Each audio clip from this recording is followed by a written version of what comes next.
দোকানে কিনতে এলাম আটা, পেয়ে গেলাম কালো পাঠা। আমি নাগরাজ হয়ে গেছি, বন্ধু জানতে পেরেছে, তাই বন্ধু আমাকে ধরার জন্য জঙ্গলে গিয়ে বিন বাজাচ্ছে। मतलब वो अलग ही लेवल का बंदा था। আইলাম ব্রিজে, বইলাম রেলিং এ, লাভ দিলাম পানিতে, কট খাইলাম নানিতে। বাহিরে রাত, পাতিলে নাই ভাত, আজকে খালি পেটে থাকতে হবে, মনের দুঃখে দিলাম পাত। अरे साला জঙ্গলে বন্ধু বাজাচ্ছিল বিন, তাই আমি হয়ে গেলাম নাগিন। আইলাম ঘরে, বইলাম বিছানে, শুইলাম মাটিতে, ঘুমাইলাম পাটিতে। ব্রিজের উপরে বসে রিলস দেখতেছিলাম, হঠাৎ করে দেখি ফেসবুকে আমার ভিডিও ভাইরাল হয়ে গেছে। এখন তো আমি সেলিব্রিটি হয়ে গেছি, তাই মুখ লুকাচ্ছি, সামনে আমার ফ্যান ফলোয়ারকে দেখতে পেলাম। এখন তো আমি সেলিব্রিটি হয়ে গেছি, তাই ব্রিজের উপর সানগ্লাস পরে আইফোন নিয়ে ভাব দেখাইতেছিলাম। अरे साला সামনে আমার ফলোয়ার আমাকে দেখে দৌড়ে আসতেছিল, তাই আমি এখন মুখ লুকিয়ে পালাচ্ছি। ব্রিজের উপর দাঁড়াইছিলাম আর কি জানি ভাবতেছিলাম, হঠাৎ করে স্পিড খেতে মন চাইলো, তাই স্পিড খাইলাম। স্পিড খাই শরীরে কারেন্ট চলে আসলো, এখন ব্রিজের রেলিং এর উপর উঠে পুশআপ দিলাম। अरे साला পুশআপ দিয়ে ব্রিজের উপরে বসে জিরাইতেছিলাম, হঠাৎ করে ছোট ভাই আসলো, আইসা ব্রিজ থেকে লাফ দিতে বললো। মাথায় শয়তান আইডিয়া আসলো, ছোট ভাইরে ধরে স্পিড খাওয়াই দিলাম। ছোট ভাই স্পিড খেয়ে মাতাল হয়ে গেল।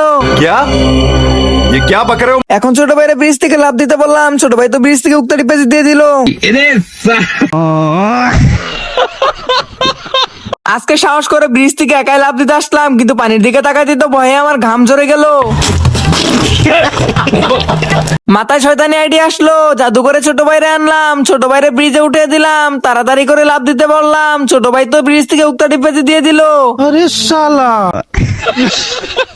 এখন আমার পুরাপুরি ভয় চলে গেল, ছোট ভাই যদি এখান থেকে লাফ দিতে পারে, আমি কেন দিতে পারবো না, তাই লাফ দিয়ে দিলাম। मतलब वो अलग ही लेवल का बंदा था। যেমনটা আপনারা দেখতে পারছেন, ছোট ভাই ব্রিজ থেকে লাফ দিয়ে দিল, পানিতে পড়লো, আমিও লাফ দিলাম, আমিও পানিতে পড়লাম, কারণ ব্রিজের নিচে ছিল পানি।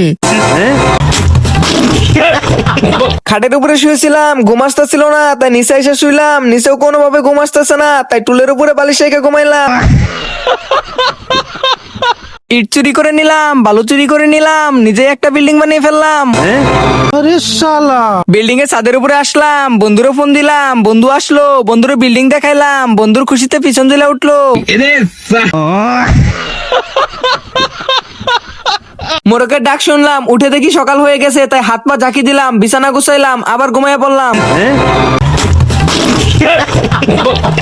আবার ঘুম থেকে উঠলাম, উঠে দেখি দুপুর হয়ে গেছে, তাই টুথপেস্ট হাতে নিলাম, এখন ব্রাশ খুঁজতে লাগলাম, ব্রাশ পাইলাম না, তাই হাতের মধ্যে টুথপেস্ট লাগাই দাঁত মাজা শুরু করলাম। দাঁত মাজা শেষ হয়ে গেছে, আয়না দেখলাম, দাঁত একদম চকচক করতেছে, তাই খুশিতে টিবল পারে আসলাম, হাত মুখ ধুইলাম, কুলি না করেই চলে গেলাম।